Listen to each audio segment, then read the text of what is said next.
Our company bought the Norwood Lumber Pro HD36 in May so that we could cut some of our own timbers for projects that we would like to secure in future. And we bought the HD36 mostly because of its modular capabilities for expansion. One of the first things I noticed when cutting was at the rear end of the mill, the blade only passes the last bunk by a few inches. So if you're milling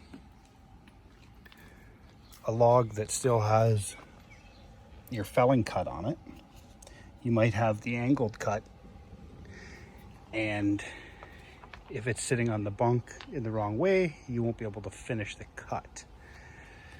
So an extension is the obvious choice, which we decided to go with 2 of the removable extensions because of trailering and storage limitations. It was just the best option for us.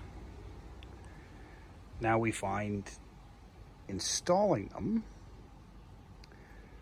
that it was a little bit tricky, mostly because of rushing, but online we're noticing other people with similar problems, and so I just wanted to show what I went through and hopefully can solve other people's issues before they have them. Once you have the removable end caps taken off and your 2-foot extension is assembled, you simply put it on and adjust it. When I first put it on, this is what I ended up with, is out of adjustment quite a bit, nowhere near level. And according to the instructions, you put these bolts in to help you adjust for level. So, as with just about everything else on this mill, all you need is your 9/16 wrench, and you tighten the bolt.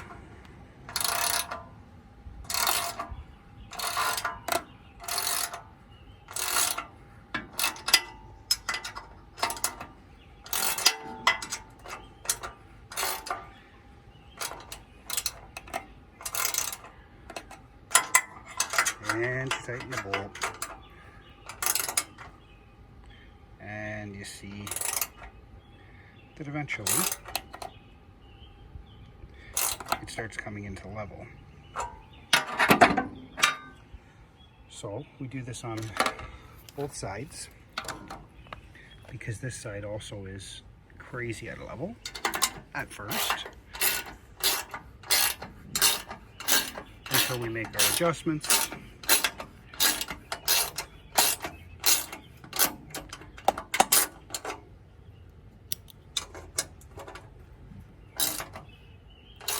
And then you'll see that it quite easily comes up to level. But then what happened next is what really disturbed me, because I noticed that my track was way out of alignment. And immediately I panicked, thought, how the hell do I change this? Because, you know, that'll never work. And then I made the discovery, if you look down inside the frame, there is a bolt hole down there.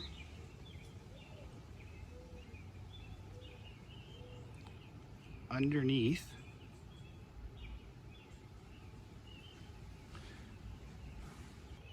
so once you go under your permanent frame and find this bolt hole,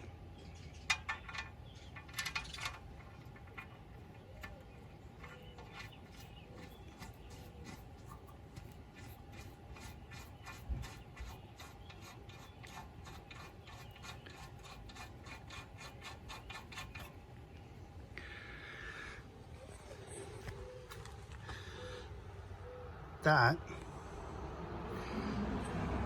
is going to push up on the extension. As I tighten that bolt, you'll be able to see the track elevation changing. So once I get it to the point where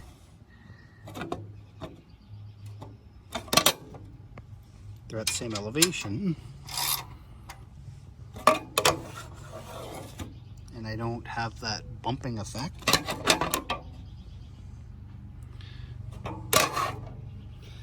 then I can readjust my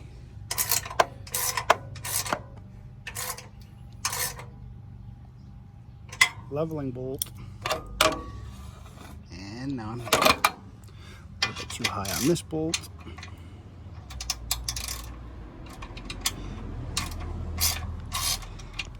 So as you bring the two and work both of them together,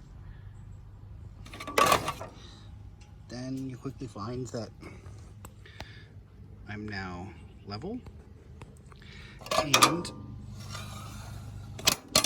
I'm at the same elevation.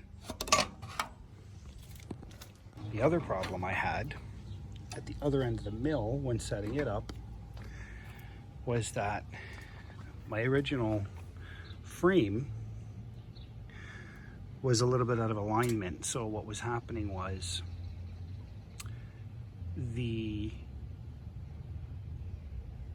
removable piece would come down in contact with the frame and not go down any lower, and it left the removable rail higher than the permanent rail. Of course, again, panic, but what I realized to do was loosen the 4 bolts on the frame, and then I used a clamp from the brace to the bottom of the frame rail to pull the permanent frame down, which in turn let the removable side come down with it, thereby taking up that difference. So all of the problems are solvable. It's just stepping back for a minute, thinking about it, looking at the problem as a whole. They seem to have thought of just about everything with this mill. It's not, perfect, nothing is, but these removable extensions for the cost are an incredible asset. And contrary to what people think, they're incredibly easy to adjust and get in line. It just takes a few minutes of thinking about it and not panicking, because when I panicked, I got nowhere. But when I took the time to think about it, it was very easily solved. Hope this helps the rest of you out on deciding whether to make the purchase and or fixing issues you've been having with your removable extensions.